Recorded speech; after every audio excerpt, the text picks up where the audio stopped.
आम्हाला मिळाला. आता तरुण वर्ग या ठिकाणी आहे महाराज, त्यामुळे सांगून नाही जाता जीवनामध्ये एक वेळ जर संधी प्राप्त झाली आणि त्या संधीचं जर सोनं नाही केलं तर पुन्हा ती संधी आपल्या जीवनामध्ये येईल सांगेल.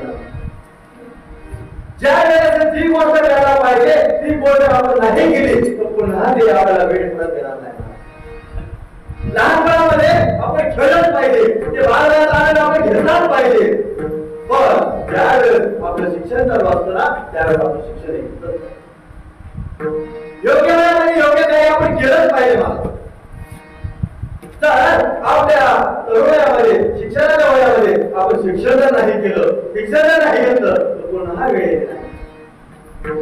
एक वेळ गेल्याच्या नंतर आता आपण पुन्हा वेळ आवडतं चालायचं की तुम्हाला शिकता येईल का? शिक्षण शिकता येणार नाही. म्हणून मला योग्य वेळी योग्य काळी जी आलेली संधी आहे त्या संधीचा एक वेळ जर संधी निघून गेली, प्रत्येकाच्या जीवनामध्ये एक संधी येत असते. कारण आपल्याला हा देह भेटलेला आहे, त्या देहाचं या जीवनामध्ये सार्थक नाही केलं तर पुन्हाही येणार. कुठलीही गोष्ट घ्या, एक वेळ संधी मिळाल्याच्या नंतर त्या संधीचं सोनं त्याच वेळेस करून घेतलं पाहिजे. जमाना एक प्रश्न सांगलं तेव्हा आपला सिद्धांत केला आहे की बाबा मिळाल्या संधीचं सोनं त्याच वेळेस केलं पाहिजे.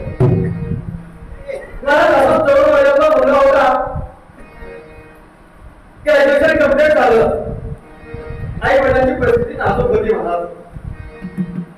अरे घरची परिस्थिती नाजूक असल्यामुळं घरी आई मजुरी करून त्या मुलाला लातूर सारख्या ठिकाणी स्पर्धा परीक्षेला ठेवलं. 2-3 वर्ष काळ त्या ठिकाणी सुंदर त्याचा अभ्यास केला, मेहनत घेतली, त्याला गरिबीची जाण होती महाराज. अरे सुंदर अभ्यास करून त्या ठिकाणी MPSC मार्फत त्याला यश मिळवलं.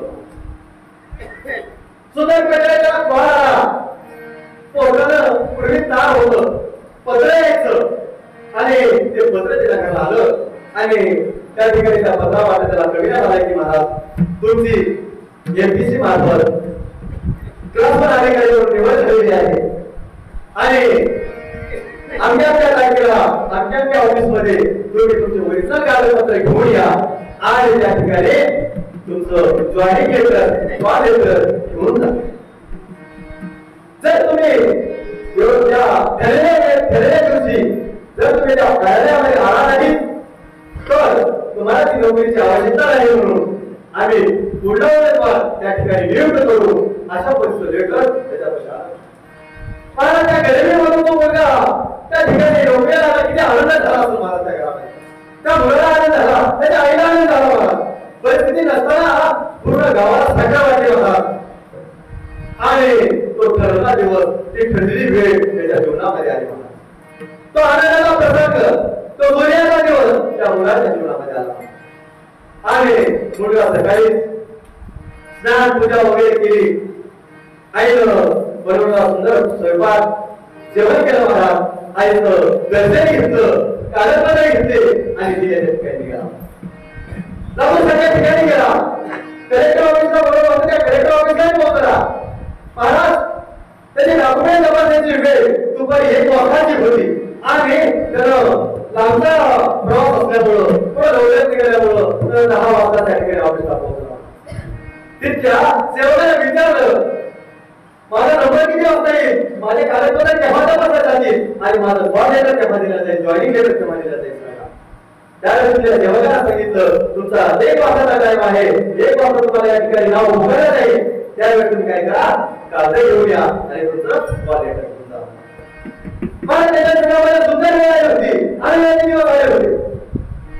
मला तो आनंदामध्ये बहारून गेला होता आणि त्या आनंदामध्ये त्याला वाटलं 2-3 वर्ष झालं हे कधी पिक्चर पाहिलं नाही, कधी टीव्ही पाहिली नाही, कधी मोबाईल बघितला नाही, कधी काय माझ्या जीवनामध्ये आनंदाचा क्षण आला नाही. आता सुखी झालो, समाधानी झालो. महाराज एका तालुक्यात प्रवास होणार आहे, आज तहसीलदार मला माझी नियुक्ती होणार आहे, आनंद वाटला आणि त्याने विचार केला मला गेल्या 3 वर्षापासून तो आम्ही काय करू मला काढून टाकू. जवळच पीठात बाकी आहे मला देशमुखाचे हे महाराज माझ्या आशीर्वाद देशमुखाचे काय करावं एक पिक्चर बनवावं आणि 1 वाजता आपले कागदपत्र द्यावे आणि जॉईनिंग लेटर घेऊन तालुक्याचा वास. त्याच्या सुंदर संधी आली होती त्या आनंदाच्या भरामध्ये ती एवढ्या टाकीमध्ये शिरलं महाराज आणि त्या ठिकाणी सुंदर प्रकारे शहरात झाला महाराज पिक्चरामध्ये एवढं ते महाराज गेलं सुंदर प्रकारे आरती बसल्या नंतर मला सांगायचं काही होय महाराज सांगायची गरजच नाही सगळीकडे सैराट झालं मला अरे ते सुंदर त्या ठिकाणी पिक्चर बघू लागलो महाराज पिक्चरच्या नावामध्ये 2 वाजले आणि पिक्चर संपला महाराज पिक्चर संपल्यानंतर त्याच्याकडे त्या गुडीकडे लक्ष गेलं तर मला 2 वाजले होते आणि वेळ झाल्यानंतर परत त्या कार्यालयामध्ये आलो कार्यालयाच्या नंतर त्या सेवकाला विचारलं मला माझं नाव येऊन का मला कार्यालयात जायचे आणि मला रिटर्न द्यायचे तालुक्याचा तहसीलदार म्हणून मला पाहिजे महाराज त्यावेळेस त्या सेवकाला सुंदर उत्तर दिलं सांगितलं म्हणजे 1 वाजता काय बरोबर तुमचं नाव या ठिकाणी पुकारलं 3 वेळेसाठी नाही पण तुमचं नावही घेतलं होतं पण तुम्ही 1 वाजता या ठिकाणी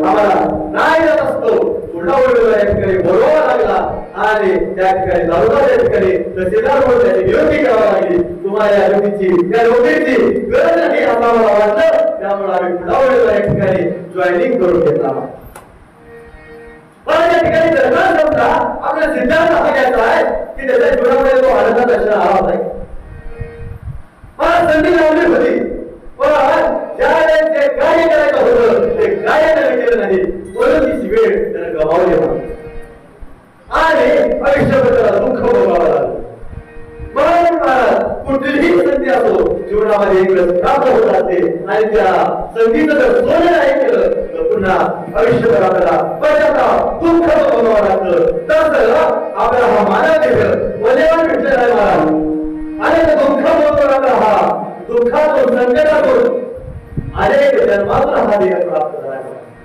आपण किती पैसा पाहिलं आपला निकाल झाले आलाय पण आपलं नेमकं कागदपत्र किंवा त्याच्या हाताचे खेळ आणि आपलं आयुष्य आपलं आपण संसारामध्ये खर्च करावं आणि शेवटच्यासाठी मग वेळ निघून गेल्यानंतर आपण आपल्याला विचारले महाराज आधी आपण त्या संसाराच्या सैराट होऊन असतो त्या बाबांची सेवा केली असती नक्कीच त्या दिवसाचा उठायला झाला असता ते केव्हा वाढायले विचार संपल्यावर आयुष्य संपल्यावर महाराज जे आयुष्य मिळाले जे आपल्याला जीवन मिळाले या जीवनाचं कल्याण या सत्याच्या माध्यमातून म्हणा त्या शिवलिंगाच्या पूजेतून म्हणा शिवदीक्षेतून म्हणा आपण सार्थक करून घेतलं पाहिजे महाराज जसा तुम्ही भजन करा जसा आपण सेवा करा तसा भगवान शंकर आपल्याला बरं किती देत असतो त्याच्यापर्यंत आपल्याला सुख आणि दुःख प्राप्त होत असतं आणि त्या सुखादुःखाप्रमाणे आपलं आयुष्य जातं म्हणून मला एका ठिकाणी सांगितलं जैसे भजन तैसे फल घ्यायचे जैसे फल तैसे भोग भोगीचे जैसे भोग तैसे पाहिजे सुख दुःख महाराज आयुष्यामध्ये आपल्याला सुख आणि दुःख आपल्या केलेल्या कर्मावर अवलंबून असते म्हणून आयुष्यात असताना